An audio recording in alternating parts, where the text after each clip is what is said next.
খবরের শুরুতেই শিরোনাম। প্রশ্ন ফাঁস রুখতে সংসদে বিল পেশ হবে সোমবার। ধর্মেন্দ্রের ইস্তফার পর নতুন শিক্ষামন্ত্রী কে ঘোষণা করে দিল নরেন্দ্র মোদীর সরকার। বেসরকারি স্কুলগুলিতে কড়া নির্দেশ, পরিদর্শনে বাধা দিলে পুলিশি ব্যবস্থা। বিদ্যালয় পরিদর্শকের নির্দেশ পাঠালো স্কুল শিক্ষা দপ্তর। কপাল খুলবে আবেদনকারীদের, আগস্টে অন্নপূর্ণা যোজনার টাকা ছাড়ার আগে বড় নির্দেশ মুখ্যমন্ত্রীর। বিধানসভায় মুখ্যমন্ত্রীর বড় পদক্ষেপ, আইপিএস সহ 5 পুলিশ কর্মীকে একযোগে সাসপেন্ডের নির্দেশ। কৃতিত্ব দেওয়া দূর, ধর্মেন্দ্রের ইস্তফার পর ওয়াংচুকের নামও উল্লেখ করলেন না অভিজিৎ দীপকে। আসছে বিস্তারিত খবরে। ধর্মেন্দ্র প্রধানের ইস্তফা সহ 5 দাবিতে ককরোচ জনতা পার্টি যে আন্দোলন শুরু করেছিল, সেই আন্দোলনের একেবারে পুরোভাগে ছিলেন পরিবেশ কর্মী সোনম ওয়াংচুক। শিক্ষামন্ত্রীর ইস্তফার দাবিতে টানা 26 দিন অনশন করেছিলেন তিনি, অথচ শেষমেশ যখন দাবি পূরণ হলো, ধর্মেন্দ্র প্রধান যখন ইস্তফা দিলেন, তখন সেই সোনম ওয়াংচুককে ন্যূনতম ধন্যবাদ পর্যন্ত জানালেন না ককরোচ জনতা পার্টির প্রধান অভিজিৎ দীপকে। ধর্মেন্দ্র প্রধানের ইস্তফার খবর সামনে আসার পর উল্লাসের সঙ্গে সে খবর বিক্ষোভকারীদের জানান অভিজিৎ। এই ঘটনাকে গণতন্ত্রের জয় বলে উল্লেখ করে তিনি বলেন, আরশোলাদের সঙ্গে পাঙ্গা নয়। অভিজিৎ রসিকতার সুরে বলেন, সুবহ হো গেই মামু। আন্দোলনের সাফল্যে বুক বাজিয়ে দাবি করেন, ঝুঁকতে হ্যায় দুনিয়া, ঝুঁকানে ওয়ালা চাহিয়ে। পুরো আন্দোলনের কৃতিত্ব মোটামুটিভাবে নিজেদের আন্দোলনকে দিয়েছেন দীপকে। বিক্ষোভস্থলে আবেগে অভিজিৎ দীপকে বলে যান, গত 1 মাস ধরে বহু অত্যাচার সহ্য করতে হয়েছে। সবাই বলতো এই সরকার কারো কথা শোনে না, ঝুঁকবে না, কিন্তু আমরা দেখিয়ে দিয়েছি আন্দোলনের শক্তির কাছে সবাইকে ঝুঁকতে হয়। তিনি বলেছেন, নিটের প্রশ্নফাঁসের জেরে যে 20 জন পড়ুয়া আত্মহত্যা করেছে, এই জয় তাঁদের। ওই 20 জন পড়ুয়াকে স্মারক করলেও আন্দোলনের যে পুরোধা, সেই সোনম ওয়াংচুকের অবদান একবারের জন্য উল্লেখ করলেন না তিনি। বস্তুত পুরো ভাষণে সোনমের কথা উল্লেখই করেননি দীপকে।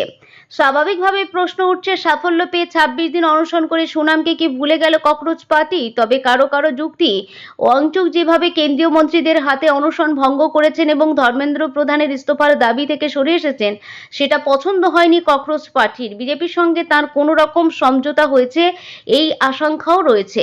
এদিকে শিক্ষামন্ত্রী ইস্তফায় দেশের যুব সমাজকে অভিনন্দন জানিয়েছে সোনম ওয়াংচুক। বলেন, এটি গণতন্ত্রের জয়। এই গণতন্ত্র সরাসরি রাজপথ থেকে উঠে আসা গণতন্ত্র। এই জয় শান্তি, ধৈর্য, অদম্য সংকল্পের জয়। অভিনন্দন সিজেপি এবং দেশের জেনজিকে, পাশাপাশি দেশের প্রতিটি প্রান্ত থেকে জেগে ওঠা সকল নাগরিককে ধন্যবাদ জানাই, যারা ভয় ও আতঙ্ক ছেড়ে ফেলে এই লড়াইয়ে সামিল হয়েছেন। অর্থাৎ সোনমজি সিজেপিকে ভোলেননি, আন্দোলনের কৃতিত্বও দাবি করেননি। বেসরকারি স্কুল নিয়ে এবার বড় সিদ্ধান্ত নিল রাজ্য সরকার। রাজ্যের বেসরকারি স্কুলগুলিতে এবার হবে অভিযান, কড়া নজরদারির নির্দেশ দিল স্কুল শিক্ষা দপ্তর। প্রতিটি জেলায় বিদ্যালয় পরিদর্শকদের এই মর্মে ইতিমধ্যেই নির্দেশ দিয়েছে স্কুল শিক্ষা দপ্তর। রাজ্যের সমস্ত বেসরকারি স্কুলগুলিকে পূর্ণাঙ্গ তথ্য ভাণ্ডার তৈরির নির্দেশ দপ্তরের। স্কুল শিক্ষা দপ্তর সূত্রে জানা গেছে, প্রতি সপ্তাহে অন্তত একটি বেসরকারি স্কুলে জেলা বিদ্যালয় পরিদর্শকের সরজমিন পরিদর্শন বাধ্যতামূলক। শূন্য ছাত্র ভর্তি, গড়মিল বা স্বীকৃতিহীন স্কুলকে অগ্রাধিকার দিয়ে তদন্তের নির্দেশ। পরিদর্শন খতিয়ে দেখা হবে শিক্ষক ছাত্র অনুপাত, পরিকাঠামো, ফায়ার সেফটি, ভবনের নিরাপত্তা, পানীয় জল, শৌচাগার, ল্যাব, লাইব্রেরি, শিশু সুরক্ষা এবং আরটিই আইন মানা হচ্ছে কিনা। পাশাপাশি ডিজিটাল নজরদারি জোরদার। সমস্ত পরিদর্শনের রিপোর্ট জিও ট্যাগ করা ছবি সহ আপলোড করতে হবে। সরকারি পরিদর্শনে বাধা দিলে কড়া ব্যবস্থা, প্রয়োজনে পুলিশ প্রশাসনের সাহায্য নেওয়া হবে এবং আইন অনুযায়ী আইনানুগত পদক্ষেপ করা হবে। এনওসি ছাড়া চলা ইউডিআইএসি এ অনিয়ম, নিরাপত্তা বা পরিকাঠামোর ঘাটতি থাকা স্কুলের বিরুদ্ধে কড়া ব্যবস্থা নেওয়ার নির্দেশ দিয়েছে শিক্ষা দপ্তর। প্রতি মাসে জেলা স্তরে পর্যালোচনা বৈঠক করে কতগুলি স্কুল পরিদর্শন হয়েছে, কি অনিয়ম ধরা পড়েছে এবং কি ব্যবস্থা নেওয়া হয়েছে, তার বিস্তারিত রিপোর্ট শিক্ষা দপ্তরে পাঠাতে হবে। প্রতিটি জেলার বিদ্যালয় পরিদর্শকের এমনই নির্দেশ স্কুল শিক্ষা দপ্তরের। বিজেপি সরকারের জনপ্রিয় প্রকল্প অন্নপূর্ণা যোজনা নিয়ে চর্চার মাঝেই এবার কড়া বার্তা দিলেন মুখ্যমন্ত্রী শুভেন্দু অধিকারী। প্রতিশ্রুতি মতো বিজেপি ক্ষমতায় আসার পর অন্নপূর্ণা যোজনা শুরু হলেও অভিযোগ, আবেদন জমা করার পরও বহু প্রকৃত যোগ্য উপভোক্তা প্রকল্পের সুবিধা থেকে বঞ্চিত হয়েছেন। জানিয়ে চলছে বিক্ষোভ। এই ইস্যুতে রাশ টানতে এবার কড়া সিএম। অন্নপূর্ণা যোজনা নিয়ে বিধায়কের কাঁধে নয়া দায়িত্ব। শনিবার বিধানসভার নৌসর আলী কক্ষে আয়োজিত বিজেপির পরিষদীয় দলের বৈঠকে আলোচনায় সরাসরি সুবিধার প্রকৃত যোগ্যদের বাদ পড়া অযোগ্যদের তালিকাভুক্ত হওয়ার বিষয় নিয়ে অসন্তোষ প্রকাশ করেন মুখ্যমন্ত্রী। সাধারণ মানুষের সমস্যা সমাধানে দলীয় জনপ্রতিনিধিদের ময়দানে নেমে দ্রুত ত্রুটিমুক্ত তালিকা তৈরি করতে নির্দেশ দেন মুখ্যমন্ত্রী। এদিন প্রকল্পের বাস্তব রূপায়ণে প্রশাসনিক স্তরে বেশ কিছু সমস্যা রয়ে গেছে বলে নেন মুখ্যমন্ত্রী। একই সাথে বিরোধীরা ইচ্ছাকৃতভাবে এই প্রকল্পকে কেন্দ্র করে বিতর্ক ও অপপ্রচারের যে চেষ্টা করছে তা নিয়েও ক্ষোভ প্রকাশ করেন মুখ্যমন্ত্রী।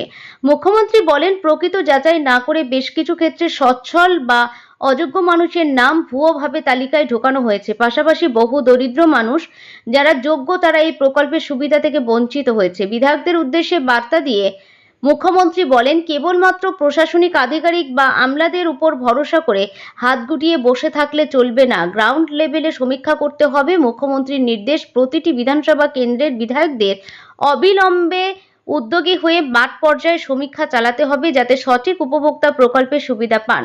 মুখ্যমন্ত্রী বলেন, নিজের এলাকার জনপ্রতিনিধিদেরই এই প্রকল্পে কোনো অযোগ্য ভুল নাম সরকারি তালিকায় ঢুকে পড়েছে এবং কাদের নাম অবিলম্বে এই তালিকায় অন্তর্ভুক্ত করা উচিত সেই নিয়ে স্বচ্ছ তালিকা প্রস্তুতে বড় দায়িত্ব পালন করতে হবে। সরকারি এই প্রকল্পকে সম্পূর্ণ স্বচ্ছ করতে বিজেপির বিধায়কদের সক্রিয় ভূমিকা পালন করার জোরালো বার্তা দেন মুখ্যমন্ত্রী এদিন। প্রশ্ন ফাঁস রুখতে সংসদে বিল পেশ হবে সোমবার। ধর্মেন্দ্রের ইস্তফার পর নতুন শিক্ষামন্ত্রীকে ঘোষণা করে দিল নরেন্দ্র মোদীর সরকার। সোমবার লোকসভায় পাবলিক এক্সামিনেশন অ্যামেন্ডমেন্ট 2026 বিল পেশ করবেন কেন্দ্রীয় মন্ত্রী জিতেন্দ্র সিংহ। সংশোধনী এই বিলটি পেশের পরই সংসদে আলোচনার জন্য সদস্যদের আহ্বান করবেন মন্ত্রী। প্রশ্নপত্র ফাঁস রুখতে নরেন্দ্র মোদী সরকার যে কড়া অবস্থান নিতে চলেছে তা শুক্রবারই স্পষ্ট হয়েছিল। মন্ত্রিসভার বৈঠকে প্রশ্নপত্র ফাঁস সংক্রান্ত খসড়া বিলের অনুমোদনের 24 ঘন্টার মধ্যে কেন্দ্রীয় সরকার জানিয়ে দিল আগামী সোমবার সংসদে পেশ হবে সেটি। অন্যদিকে ধর্মেন্দ্রের ইস্তফার কয়েক ঘন্টার মধ্যেই কেন্দ্রীয় শিক্ষা মন্ত্রকের দায়িত্ব প্রহ্লাদ যোশীর হাতে তুলে দিল মোদী সরকার। জানা গেছে, সোমবার লোকসভায় পাবলিক এক্সামিনেশন অ্যামেন্ডমেন্ট 2026 বিল পেশ করবেন কেন্দ্রীয় মন্ত্রী জিতেন্দ্র সিংহ। সংশোধনী এই বিলটি পেশের পরই সংসদে আলোচনার জন্য সদস্যদের আহ্বান করেন মন্ত্রী। এই বিলটি আইনে পরিণত হলে প্রশ্ন ফাঁসের ঘটনায় অভিযুক্তদের আরও কড়া শাস্তি দেওয়া হবে। নিশ্চিত করা যাবে ফাস্ট ট্র্যাক আদালতে এই সংক্রান্ত ঘটনার দ্রুত বিচারও। সূত্র বলছে, বিল আইনে পরিণত হলে প্রশ্ন ফাঁস কাণ্ডে দোষীদের 10 বছর পর্যন্ত কারাদণ্ড হতে পারে, সঙ্গে 10 কোটি টাকা পর্যন্ত জরিমানাও করা হতে পারে। নিট কেলেঙ্কারির প্রতিবাদে শুরু হওয়া আন্দোলনের প্রধান দাবি ছিল ধর্মেন্দ্রর ইস্তফা। শুধু দিল্লি নয়, গোটা দেশে সেই আন্দোলন ছড়িয়ে পড়ে। কেন্দ্রের সঙ্গে দুদফা বৈঠকেও একই দাবি জানিয়েছিল ককরোচ জনতা পার্টি। শনিবার তৃতীয় দফার বৈঠকের আগেই আচমকা ইস্তফা দেন ধর্মেন্দ্র। তারপরে কেন্দ্রীয় স্বাস্থ্যমন্ত্রী জেপি নাড্ডা এবং জিতেন্দ্রের সঙ্গে বৈঠকে বসেন সিজেপির দুই প্রতিনিধি সৌরভ দাস এবং আশুতোষ রাঙ্কা। বৈঠক শেষে সিজেপি জানায়, সরকার তাদের সব দাবি মেনে নিয়েছে, তাই যন্তর মন্তর থেকে ধর্ণা তুলে নিচ্ছে। অন্যদিকে ধর্মেন্দ্রের ইস্তফার পর তাঁর জায়গায় কাকে দায়িত্ব দেওয়া হবে সেই নিয়ে জল্পনা শুরু হয়েছিল। তবে শনিবার সন্ধ্যায় কেন্দ্রের তরফে জানিয়ে দেওয়া হয়, আপাতত শিক্ষা মন্ত্রকের দায়িত্ব দেওয়া হয়েছে প্রহ্লাদ যোশীকে। বর্তমানে কেন্দ্রের খাদ্য এবং ভোক্তা বিষয়ক মন্ত্রকের দায়িত্ব সামলান তিনি। অতিরিক্ত দায়িত্ব হিসাবে প্রহ্লাদকে শিক্ষামন্ত্রী করা হলো। কালিয়াগঞ্জে তরুণী হত্যা পরবর্তী গুলিকাণ্ড থেকে শুরু করে কাকদ্বীপের সূর্যনগরে মা কালীর মূর্তি প্রিয়জন ভ্যানে তোলা, বিগত তৃণমূল জামানায় ঘটে যাওয়া একাধিক বিতর্কিত ঘটনায় এবার নজিরবিহীন কড়া পদক্ষেপ গ্রহণ করলেন মুখ্যমন্ত্রী শুভেন্দু অধিকারী। রাজ্য বিধানসভার অধিবেশনে স্বরাষ্ট্র দপ্তরের দায়িত্বপ্রাপ্ত হিসাবে বক্তব্য রাখতে গিয়ে তিনি স্পষ্ট জানান যে পূর্বতন সরকারের সময় পুলিশের ক্ষমতায় যথেষ্ট অপব্যবহার করা হচ্ছে। বিশেষত মা কালীর মূর্তিকে প্রিজন ভ্যানে তোলার ঘটনাকে সনাতন ধর্মের আস্থার উপর চরম আঘাত বলে চিহ্নিত করে। এই আইপিএস আধিকারিক সহ মোট 5 জন পুলিশকর্মীকে অবিলম্বে সাসপেন্ড করার নির্দেশ দেন মুখ্যমন্ত্রী। বিধানসভায় উত্তর দিনাজপুরের কালিয়াগঞ্জের স্মৃতি উস্কে দিয়ে মুখ্যমন্ত্রী বলেন, সেখানে এক তরুণীকে নৃশংসভাবে শারীরিক অত্যাচার করে খুন করার পর তার দেহ পুকুরে ভাসিয়ে দেওয়া হয়েছিল। স্থানীয় পঞ্চায়েত উপপ্রধানের ছেলে এই ঘটনায় জড়িত ছিল। সেই অন্যায়ের প্রতিবাদে এবং অভিযুক্তদের শাস্তির দাবিতে যখন সাধারণ মানুষ শান্তিপূর্ণ আন্দোলন করেছিলেন, তখন রাত 2টোয় আন্দোলনে যুক্ত থাকার অপরাধে মৃত্যুঞ্জয় বর্মনের বাড়িতে চড়াও হয় পুলিশ। দরজা খোলা মাত্রই থানার আধিকারিকরা তাঁর বুকে সরাসরি গুলি চালান। নতুন সরকার ক্ষমতায় আসার পরে এই ঘটনার নিরপেক্ষ তদন্ত হয়েছে জানিয়ে মুখ্যমন্ত্রী ঘোষণা করেন যে তৎকালীন ওই অভিযানের দায়িত্বে থাকা এএসআই মোয়াজ্জেম হোসেনকে বরখাস্ত করা হয়েছে এবং তার বিরুদ্ধে বিভাগীয় তদন্ত শুরু হয়েছে। পাশাপাশি রাজস্থানে কাজ করা মৃত যুবকের স্ত্রী সরকারি অ্যাটেন্ডেন্ট পদে চাকরি দেওয়ার কথাও মনে করিয়ে দেন তিনি। একইভাবে প্রাক্তন আইপিএস আধিকারিক প্রয়াত পঙ্কজ দত্তের উপর তৎকালীন সরকারের বেআইনি পুলিশি মানসিক নির্যাতনের ঘটনাও অধিবেশনে বিস্তারিতভাবে তুলে ধরেন শুভেন্দু অধিকারী। প্রাক্তন মুখ্যমন্ত্রী মমতা বন্দ্যোপাধ্যায়কে তীব্র ভাষায় আক্রমণ করে তিনি বলেন, আমার কাছে পরপর 2বার পরাজিত প্রাক্তন মুখ্যমন্ত্রী সরাসরি নির্দেশে বড়তলা থানায় ডেকে পঙ্কজ দত্তকে প্রতিনিয়ত হেনস্থা করা হতো। সকাল 10টায় ডেকে রাত 10টা পর্যন্ত বসিয়ে রেখে চা তো দূরের কথা, জল পর্যন্ত দেওয়া হতো না। সেই সময় বিরোধিতায় সরব হওয়ার কথা স্মরণ করিয়ে দিয়ে মুখ্যমন্ত্রী ঘোষণা করেন, তৎকালীন তদন্তকারী কর্মকর্তা সাধন দাস এবং বড়তলা থানার তৎকালীন আইসি সুবর্ণ দত্ত চৌধুরীকেও অবিলম্বে সাসপেন্ড করার নির্দেশ দেওয়া হয়েছে। এছাড়াও গত বছর কৃষ্ণনগরে জগদ্ধাত্রী পুজোর বিসর্জনের শোভাযাত্রায় সাধারণ পুণ্যার্থীদের উপর পুলিশের বর্বর লাঠিচার্জ ও অশালীন ভাষা প্রয়োগের অভিযোগে চরম কঠোর সিদ্ধান্ত নেওয়া হয়েছে। অভিযুক্ত ইন্সপেক্টর অমলেন্দু বিশ্বাসকে সাসপেন্ড করার পাশাপাশি তার বিরুদ্ধে উচ্চ পর্যায়ের বিচার বিভাগীয় তদন্তের নির্দেশ দেন মুখ্যমন্ত্রী। সবশেষে কাকদ্বীপের সূর্যনগরে ভয়াবহ ঘটনার কথা স্মরণ করিয়ে দিয়ে মুখ্যমন্ত্রী বলেন, সেখানে মা কালীর মূর্তি ভাঙচুর হলে উত্তেজিত স্থানীয় বাসিন্দারা প্রতিবাদ শুরু করেন। সেই সময় তৎকালীন সুন্দরবন জেলার আইপিএস কর্মকর্তা কোটেশ্বর রাওয়ের নেতৃত্বে পুলিশ নিরীহ মানুষের উপর লাঠিচার্জ করে এবং পরম শ্রদ্ধেয় কালী মূর্তিকে অপমানজনকভাবে প্রিজন ভ্যানে তুলে থানায় নিয়ে যায়।